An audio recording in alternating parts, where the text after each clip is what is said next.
Hello everyone, this is Erik, the Asian movie enthusiast, and this is my review of The Princess's Man, South Korean television series from 2011 that stars Chae-won and Si-woo Park.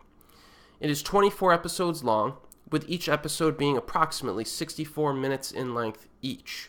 Now, pardon my voice a little bit this week. I'm filming these reviews with a bit of a sore throat and cold, but it's not bad enough to not film, so my voice might be a little bit drier and softer than usual. So this show is set in the 1400s, okay? I'm going to reference the characters by the names of the actors, just to make it easier for everyone. So Park's character fails to protect an old man at the beginning of episode 1, and as viewers, we're not really sure what the context is of this particular event, but then the story immediately flashes back, and it takes you through to what happened before then. So, the princess of this kingdom, okay, is kind of sick and tired of her daily lectures, and Moon's character, gives her an idea. She's like, hey, as a princess, you should be able to take a little walk and take a little break from these lectures. I'll take your place, okay? So, Moon replaces her for her lecture with Park's character. Park is the tutor, all right? Now, one of the reasons why Moon wants to take her place is that Park is actually set to marry Moon in the future. But they've never met each other yet. It's a family thing. And Moon wants to get an idea if this guy is a decent guy or not. Just out of curiosity. So this plan should work, though, because there's a veil between the princess and her tutor. So, the tutor doesn't really get a good view of the princess while he's tutoring her. So the plan should work. Moon should be able to take the princess's place and get an idea who this guy is without blowing her cover.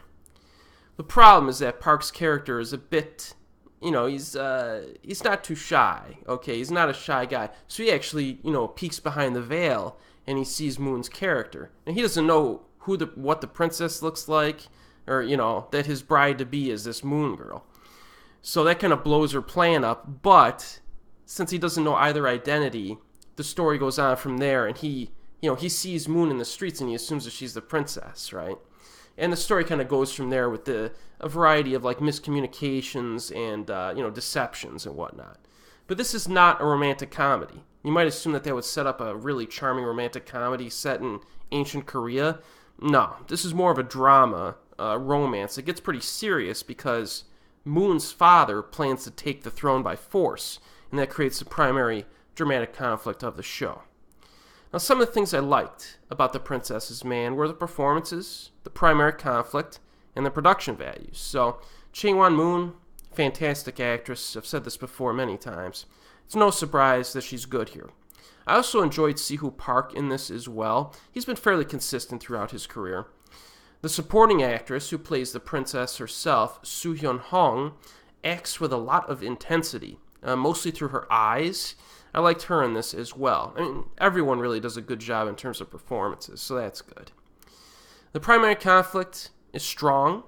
The antagonist is a slimy piece of crap who is very easy to hate. There are a few bloody corpse shots of his victims that are used to get an emotional reaction out of the viewer, and they do work. The fact that this villain is the father of our lead protagonist does add an interesting dynamic to things that I think added something kind of intriguing to this show, because your main protagonist is the daughter of the villain. It's like, it puts her in kind of an interesting position, a dilemma.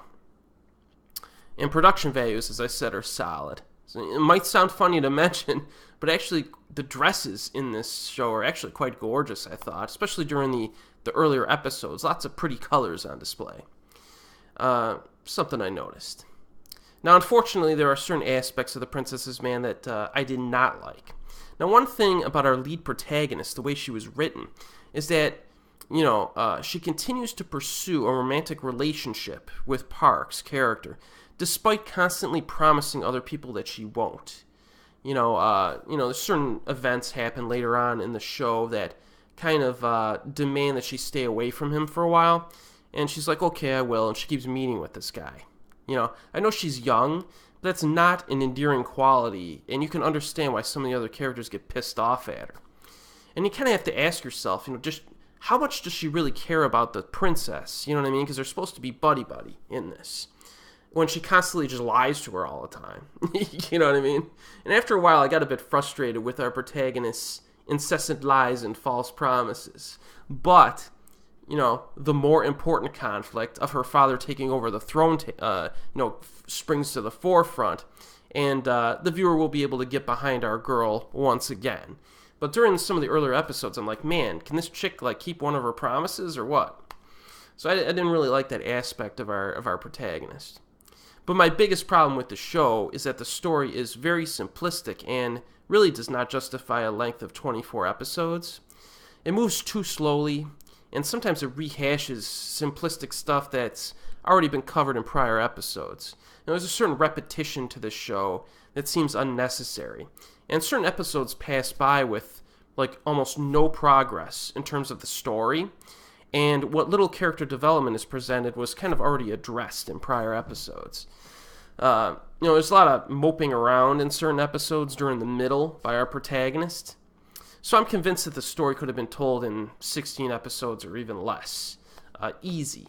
And that creates some kind of serious pacing issues at times with the show, I thought. It kind of limits the entertainment value because there's some episodes where you're just like, man, like, what's the point of this whole episode here? I'm not really, I'm fidgeting in my seat. I'm getting kind of bored with what's happening here. So that was my biggest problem with the show. But overall, I mean, I thought The Princess's Man was a pretty good K-drama. It's probably one of the least purely entertaining projects that Chae-won has been in to date. It has enough positives to be worth a watch, but it's kind of hard to recommend strongly when there's so many other more entertaining K-dramas out there to watch, including historical stuff. So, in regard to availability, this was available on Drama Fever. That's how I saw it. But that website recently shut down, unfortunately. That's kind of a big loss. But the DVD box set is available in the United States and is priced reasonably at around $45 for the whole season, which isn't too bad. But I would say that this is a lower priority K-drama, in my opinion. But it's not bad. And that's where I stand on it.